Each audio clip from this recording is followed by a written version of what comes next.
कल कृषि मंत्री तोमरिया जी ने कहा, अपनी सभा को संबोधित करते हुए, नुक्कड़ सभा कर रहे हैं, जगह जगह सभाएं करी जा रही है कि किसानों को गुमराह करने का काम विपक्षी दल कर रहे हैं, उनको गुमराह करने किया जा रहा है, मोदी जी की छवि खराब की जा रही है। मोदी जी की छवि, क्या वास्तव में मोदी जी की देश के अंदर कोई छवि बची हुई है? आप लोग खुद इसका फैसला करिए कि क्या मोदी जी की वास्तव में कोई छवि खराब कर रहा है, या छवि उनकी अब है ही नहीं। भाई, देश की जनता ने तो इनकी छवि, इनकी बातों पे इतना विश्वास किया, इतना विश्वास किया, 2-2 बार पूरी बहुमत की सरकार दे दी, फिर भी बोल रहे हैं कि मोदी जी की छवि को कोई खराब कर रहा है। अच्छा, एक बात बताइए, 2014 में जब ये भाषण दिया करते थे तो क्या कहते थे? जिसको कोई विकास का दर्द सूझता नहीं हो, गुजरात मॉडल आके देख ले, जैसे गुजरात का विकास हुआ वैसे हम पूरे देश का विकास करेंगे, कहे थे ना। प्रत्येक साल 2 करोड़ नौजवानों को रोजगार देने का वादा तो ये भी मोदी जी ने ही किया था। विदेश का काला धन लाके 15-15, 20-20 लाख रुपए यूं ही हम गरीबों को मुफ्त में दे देंगे, ये भी मोदी जी ने ही कहा था। 100 दिन में हम महंगाई कम करेंगे, ये भी मोदी जी ने कहा था ना। हम भारत से टैक्स व्यवस्था ही खत्म कर देंगे, ये भी मोदी जी ने कहा था। डीजल पेट्रोल के दाम प्रत्येक दिन बढ़ते हैं, ये भी मोदी जी ने कहा था। और हमारी सरकार आएगी तो 35-40 रुपए पेट्रोल डीजल बिकेगा, ये भी मोदी जी ने कहा था और उनके भक्तों ने कहा था, मतलब नेताओं ने। उसके बाद क्या कहते हैं, काला धन हम 100 दिन में लाके, मतलब ये तो कह चुका हूं मैं। अच्छा लगता है मोदी जी, किसने छवि खराब करी? हम किसानों की आय दुगुनी करेंगे, ये भी मोदी जी ने कहा था कि नहीं कहा था? एक सर के बदले हम 10 सर लेके आएंगे, ये भी मोदी जी ने कहा था। चीन से आंख लाल करके देखना है, आंख में आंख डाल के बात करनी है, ये भी मोदी जी ने कहा था। तो इन सब में से एक वादा, कोई एक वादा मोदी जी, जितने मैंने गिनाए हैं उनमें से एक कोई वादा यदि जनता के बीच में मोदी जी पूरा करते तो निश्चित है कि आज जनता को विश्वास होता कि मोदी जी जो बोलते हैं उसमें सत्य है। जीएसटी, इलेक्शन से पहले मोदी जी जीएसटी का विरोध करते थे ना।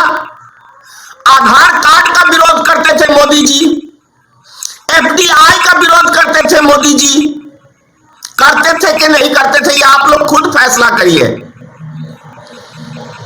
नोटबंदी की तो क्या कहा, 50 दिन में बहनों और भाइयों, यदि मैंने देश के हालात नहीं सुधार दिए तो आप जिस चौराहे पे जो सजा देनी है वो देना, मैं कबूलने के लिए तैयार हूं। गलियारी आंसू बहा के, याद है ना आप सबको, गोवा की सभा में। और वही मोदी जी नोटबंदी करने के बाद जब जापान अगले दिन चले गए तो मोदी जी वहां जाके जापान में कहते हैं कि बहनों और भाइयों, लोगों के बच्चे हॉस्पिटल में भर्ती हैं, उनके पास पैसा है लेकिन किसी काम का नहीं है, खुशी मना के, यानी कि लोगों के बच्चे अस्पताल में मर रहे हैं लेकिन मरने दो, उनका पैसा कोई काम का नहीं है। क्या मैंने तीर मार के आए हुए जापान में बोल के आए थे? तो सोचिए, किसी का बच्चा हॉस्पिटल में भर्ती है, लोग अस्पताल में अपने परिवार को लेके है लेकिन उसका पैसा नहीं कोई काम का है, तो मोदी जी के क्या खुशी का, मतलब वो मुस्कान था चेहरे के ऊपर, वो देखने लायक था। दूसरी चीज, मोदी जी जब पुलवामा हमला आपने कराया था 2019 के अंदर चुनाव जीतने के लिए, अगले दिन राजस्थान में जो सभा करी थी, आप सब याद उस दृश्य को करिए कि धनेश्वर महतो सब कह रहा है या नहीं। मोदी जी जब मंच के ऊपर आए थे तो उनका चेहरे का रंग खुशी के मारे समाये नहीं सम रहा था। कि मैंने तीर मार दिया, अब जनता को गुमराह करने का फिर से एक मौका मिल गया है मुझे, सेना को मरवा के उसकी लाश के ऊपर वोट मांगने का काम कर रहा हूं मैं। मोदी जी ही कर सकते हैं, संसार का कोई दूसरा व्यक्ति नहीं कर सकता है। ऐसी घटिया हरकत सिर्फ और सिर्फ मोदी के खून में ही है, किसी दूसरे व्यक्ति के खून में नहीं है, कि सेना को मरवाने के बाद भी राजनीतिक रोटी सेकता है, सेना का फोटो लेके वोट मांगता है। ये मोदी के अंदर और ये भाजपाइयों में ही गुण हो सकता है, दूसरे किसी राजनीतिक दल में नहीं हो सकता। इतना गंदा खून किसी दूसरे राजनीतिक दल में हो ही नहीं सकता है।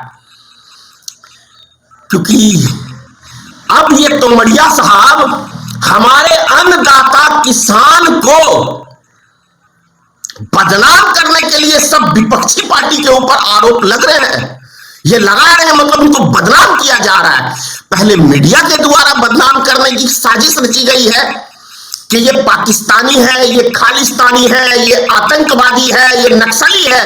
ये दूसरा कोई नेता नहीं बोला है, ये भारतीय जनता पार्टी के नेताओं ने इस चीज को, और मीडिया के द्वारा, जिसे हम गोदी मीडिया कहते हैं, मोदी मीडिया कहते हैं, उसके द्वारा ये अफवाहें उड़ाई गई। तभी तो वो किसान जूते चप्पल लेके जब ये मीडिया वाले जाते हैं उनकी कवरेज करने, तो आप देखते हैं कैसे इनका स्वागत करते हैं। रिपब्लिक भारत के पत्रकार को, जी न्यूज को, न्यूज 18 को, आज तक को, एबीपी न्यूज को, ये पांचों छह चैनल जो है ये प्योर भाजपा के चैनल हैं, और ये जो उनको बोला, मतलब बोलने के लिए कहा जाता है एक मास्टर प्लानिंग के तहत, वो बोलते हैं। तो मोदी जी 6.5 साल के दरमियान आपने जनता के दिल में जो जगह बनाई थी ना, वो जनता ने निकाल के फेंक दिया है कचरे के डब्बे में। इसीलिए देश का किसान आपकी बातों पे विश्वास नहीं कर रहा, क्योंकि जुमले के अलावा आपकी जुबान में कुछ है ही नहीं।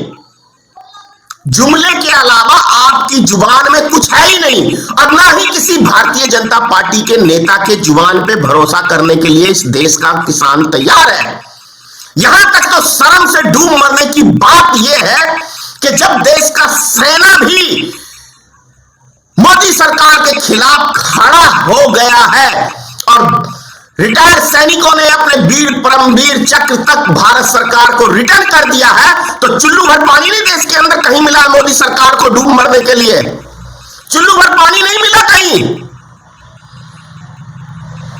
कहीं ये ना हो जाए मोदी जी कि देश की सेना कहीं हथियार डाल दे देश की रक्षा करने के लिए, क्योंकि जैसा आपकी रणनीति है, देश की सेना भी आपके ऊपर से विश्वास खो रही है, क्योंकि जुबान का कोई भरोसा नहीं है इस प्रधानमंत्री का, कब कहां से बोल जाए, क्या बोल जाए, इसकी कोई गारंटी नहीं है। और तोमड़िया साहब कह रहे हैं कि मोदी जी की छवि को कोई खराब करने की कोशिश कर रहा है। छवि रहेगी तो खराब होगी ना, छवि तो उसकी खराब होती है जिसकी छवि होती है। तो मोदी जी और आप सबने तो खुद अपनी छवि को खत्म कर लिया है, चले थे देश में 50 साल तक राज करने। अगर आपने अभी तक हमारा चैनल सब्सक्राइब नहीं किया है तो सब्सक्राइब करें और घंटी का बटन बिल्कुल भी दबाना ना भूलें, ताकि सभी लेटेस्ट खबरें पहुंच सकें आप पे सबसे पहले।